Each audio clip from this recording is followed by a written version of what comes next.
కంచ గచ్చిబౌలి భూముల్లో చెట్ల నరికివేతపై supreme court stay విధించింది. తదుపరి ఆదేశాలు ఇచ్చే వరకు అన్ని పనులు ఆపేయాలని ఆదేశించింది. అక్కడ జరుగుతున్న అన్ని పనులు తక్షణమే ఆపేయాలని ఆదేశించింది. అవసరమైతే సిఎస్పై తీవ్ర చర్యలు తీసుకుంటామని సుప్రీంకోర్టు పేర్కొంది. చట్టాన్ని చేతుల్లోకి ఎలా తీసుకుంటారని జస్టిస్ గవాయ్ ప్రశ్నించారు. హైకోర్టు రిజిస్ట్రార్ పంపిన మధ్యంతర నివేదికను ధర్మాసనం పరిశీలించింది. ఇది చాలా తీవ్రమైన అంశంగా జస్టిస్ గవాయ్ పేర్కొన్నారు.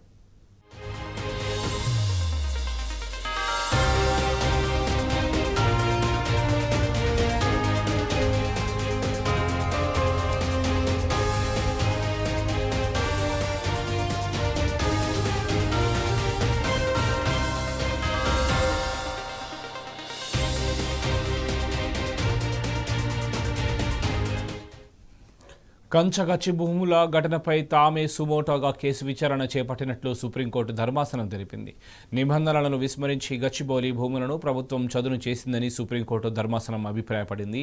వివిధ రాష్ట్రాలలో 1923 నిబంధనలలోని రూల్ 16 క్లాస్ 1 ప్రకారం కార్యాచరణ చేపట్టేందుకు నిపుణుల కమిటీలు ఏర్పాటు చేయలేదని తెలిపింది.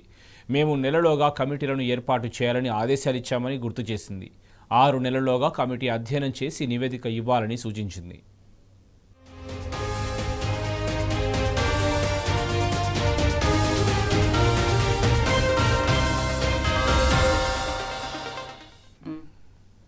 అటవీ భూములపై కేంద్ర రాష్ట్ర ప్రభుత్వాలు ఎలాంటి చర్యలు తీసుకోవద్దని సుప్రీంకోర్టు వివరించింది. తెలంగాణ హైకోర్టు రిజిస్ట్రార్ సమర్పించిన నివేదిక ఆందోళన కలిగించేలా ఉందని సుప్రీంకోర్టు ధర్మాసనం వివరించింది. నివేదిక ప్రకారం భారీ చెట్లు నరికివేసి కూల్చివేస్తున్నారని పేర్కొంది. భారీ పచ్చని చెట్లతో పాటు ఒక సరస్సు కూడా అక్కడ ఉందని తెలిపింది. జింకలు, నెమళ్లు ఉన్నాయని సుప్రీంకోర్టు ధర్మాసనం వివరించింది. దాదాపు 100 ఎకరాల విస్తీర్ణంలో పెద్ద ఎత్తున యంత్రాలను వినియోగించినట్లు సుప్రీం వెల్లడించింది. వన్యప్రాణులు నివసించే అడవి ఉనికిలో ఉన్నట్లు సుప్రీంకోర్టు పేర్కొంది.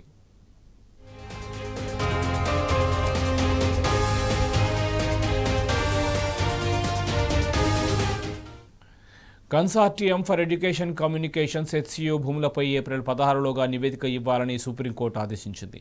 చెట్లను నరకడం వల్ల చేకూరిన ప్రయోజనంపై రాష్ట్ర ప్రభుత్వం సమాధానం ఇవ్వాలని, తదుపరి ఉత్తర్వులు వచ్చే వరకు ఉన్న చెట్లకు రక్షణ కల్పించాలని రాష్ట్ర ప్రభుత్వానికి ఆదేశాలిచ్చింది.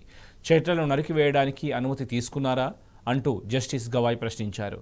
2-3 రోజుల్లో 100 ఎకరాల్లో చెట్లు నరకడాన్ని ఏమనుకోవాలన్నారు.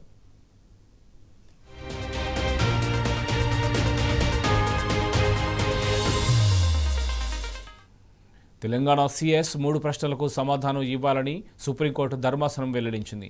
అటవీ ప్రాంతం నుండి చెట్లను తొలగించడంతో పాటు అభివృద్ధి కార్యక్రమాలను చేపట్టాల్సిన అత్యవసరం ఏమిటని ప్రశ్నించింది. ఎలాంటి అభివృద్ధి కోసం హెచ్సియు భూములను ఎంచుకున్నారని సిఎస్ను ప్రశ్నించింది. పర్యావరణ ప్రభావిత అంచనా సర్టిఫికెట్ తీసుకున్నారో లేదో స్పష్టం చేయాలని జస్టిస్ గవాయ్ ఆదేశించారు. ఫారెస్ట్ లేదా ఇతర అధికారుల నుంచి తీసుకున్న అనుమతి చూపాలని సుప్రీంకోర్టు ధర్మాసనం తెలంగాణ ప్రభుత్వ కార్యదర్శిని ఆదేశించింది.